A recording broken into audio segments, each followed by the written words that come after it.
সাইফুল আজম এই বাংলাদেশি যোদ্ধা একাই ইসরায়েলকে শক্ত জবাব দিয়েছিলেন। তিনি এমন একটি ঐতিহাসিক কাজ করেছিলেন যার কারণে ইসরায়েলের কাছে তার নাম হয়ে উঠেছিল এক ভয়ঙ্কর আতঙ্ক। সাইফুল আজমের বীরত্বের এই গল্প শুনলে আপনার গা শিরশির করবে। সাইফুল আজম একমাত্র যোদ্ধা যিনি আকাশপথে ৩টি আলাদা দেশের বিমান বাহিনীর হয়ে লড়াই করেছেন।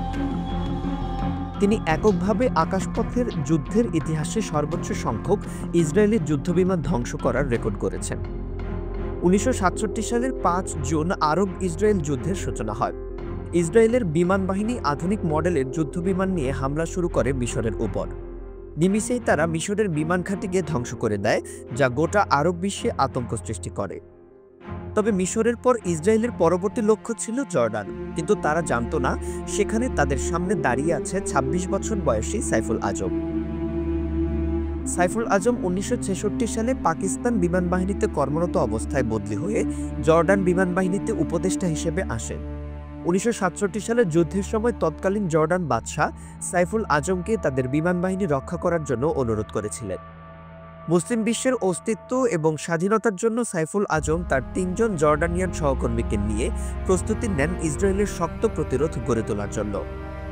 ইসরায়েলি বাহিনী তখন শক্তিশালী সুপারসনিক প্লেন নিয়ে আসলেও সাইফুল আজমের হাতে ছিল পুরনো এবং দুর্বল হকার হান্টার বিমান। এই বিমানে ইসরায়েলি বাহিনীর আক্রমণ প্রতিহত করার সক্ষমতা ছিল না। তবে সাইফুল আজমের অসাধারণ কৌশল এবং দক্ষতায় তিনি তাদের বিরুদ্ধে জিতেন এবং ২টি সুপারসনিক ইসরায়েলি বিমান মাটিতে নামিয়ে আনেন। তার পরের দিন ৭ জুন ইরাকের H-3 ও আল ওয়ালিদ ঘাঁটি রক্ষা করতে একটি ইরাকি বিমান দলের দায়িত্ব পড়েছিল এবং তাদের অধিনায়ক ছিলেন সাইফুল আজম। সেদিনও ইসরায়েলি বিমান বাহিনী তাদের শক্তিশালী প্লেন নিয়ে আক্রমণ শুরু করেছিল। তবে সাইফুল আজম তাদের বিরুদ্ধে কঠিন প্রতিরোধ গড়ে তুলেছিলেন এবং একটি মিরেজ 3 বিমান ধ্বংস করেন, যার ফলে ইসরায়েলি ক্যাপ্টেন জোর যুদ্ধবন্দী হয়ে পড়ে।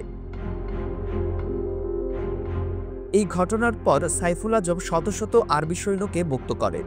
৭২ ঘন্টার মধ্যে তিনি একটি অসাধারণ রেকর্ড গড়েন, যা আন্তর্জাতিক সংবাদ মাধ্যমে ব্যাপকভাবে প্রচারিত হয়েছিল। যদিও ৬ দিনের এই যুদ্ধে আরবরা পরাজিত হয়েছিল, সাইফুল আজমের নাম এখনও আরব বিশ্বের ইতিহাসে অমর হয়ে রয়েছে। এমনকি ফিলিস্তিনি জনগণও তার সাহসিকতা এবং দেশপ্রেম স্মরণ করে। ২০২০ সালে ৮০ বছর বয়সে মৃত্যুর পরও প্রতি বছর তার মৃত্যু দিবসে তাকে শ্রদ্ধা জানানো হয়।